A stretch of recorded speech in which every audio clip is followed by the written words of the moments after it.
Assalamualaikum warahmatullahi wabarakatuh. Pada video kali ini kita akan melakukan pembelajaran bersama-sama, karena besok kita akan melakukan US bersama-sama juga. Nah, sebelum melakukan pembelajarannya, kita akan baca bismillah dulu. Bismillahirrahmanirrahim. Pertama-tama kita akan mengerjakan mengartikan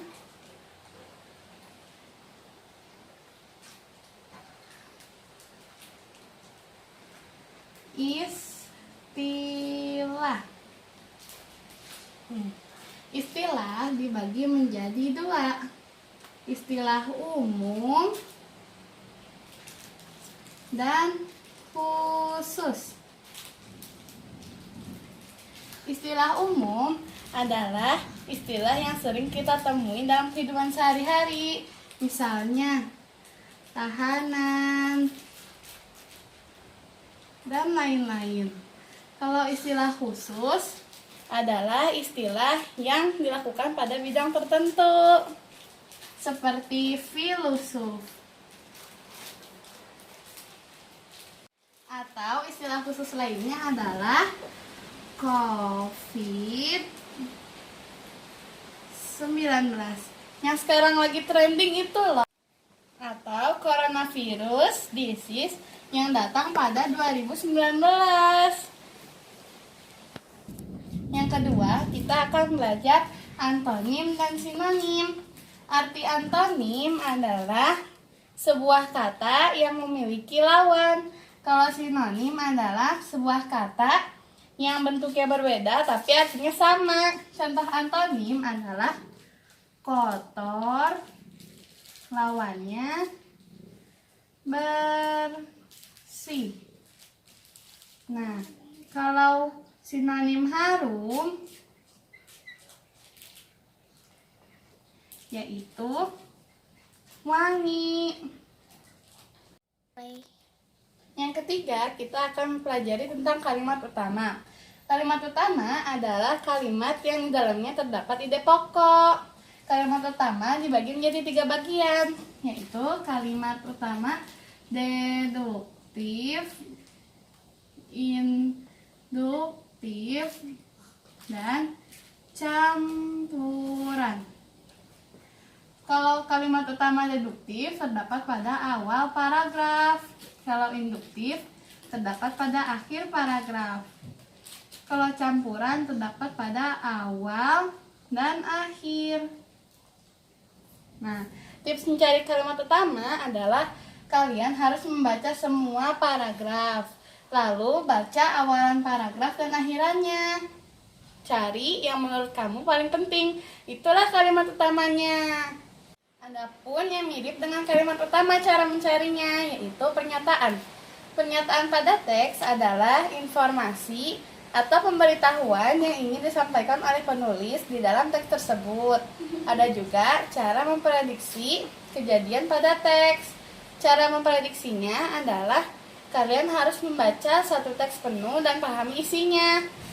Pastikan prediksi kalian nyambung sama teksnya. Gitu caranya teman-teman. Selanjutnya yang keempat, kita akan belajar melengkapi tabel dengan ide pokok. Tabel adalah suatu diagram yang berisi data-data informasi tertentu. Nah, cara mengisi tabelnya, kita harus membaca teks terlebih dahulu. Lalu tentukan ide pokoknya. Terus isi tabelnya dengan ide pokok, gampang kan? Yang kelima adalah unsur-unsur cerita. Cerita merupakan suatu karangan yang berisi pengalaman, pemberitaan, dan juga kisah orang lain. Nah, cerita dibagi menjadi 3 macam. Ada fabel, legenda, dan juga modern. Fabel adalah cerita yang diperankan oleh hewan. Legenda adalah kisah zaman dahulu yang menceritakan peristiwa asal-usul sesuatu terjadi. Modern adalah kisah yang tokoh dan isinya terjadi pada masa sekarang. Nah, unsur cerita itu ada tua, La. T adalah tokoh. Tokoh dibagi menjadi dua, tokoh utama dan tokoh sampingan. Tokoh utama adalah tokoh yang sering muncul dalam cerita tersebut. W sama dengan watak. Watak dibagi menjadi dua juga, watak protagonis dan antagonis. Watak protagonis adalah watak yang bersifat baik. Kalau antagonis adalah watak yang bersifat jahat. Terus A, alur. Alur dibagi menjadi dua, ada alur maju dan alur mundur. Kalau alur maju itu ceritanya runut dari awal sampai akhir. Kalau alur mundur itu kayak flashback. Terus ada latar. Latar dibagi menjadi tiga, latar tempat, suasana, dan waktu. Terus yang terakhir ada amanat. Amanat adalah pesan atau pelajaran yang ingin disampaikan oleh penulis dalam sebuah karangan.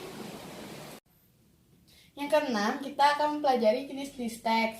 Teks yang pertama adalah narasi, deskripsi, dan eksposisi, juga persuasi. Teks narasi kuncinya pokoknya ada tokohnya. Deskripsi kuncinya pokoknya menggambarkan sesuatu. Kalau eksposisi kuncinya petunjuk. Persuasi ajakan. Nah, mungkin hanya segitu yang bisa saya sampaikan. Kurang lebihnya mohon dimaafkan ya. Nah, kalau kalian suka video ini, terus nge-subscribe, aku bakalan ngasih tambahan soal. Terima kasih. Assalamualaikum.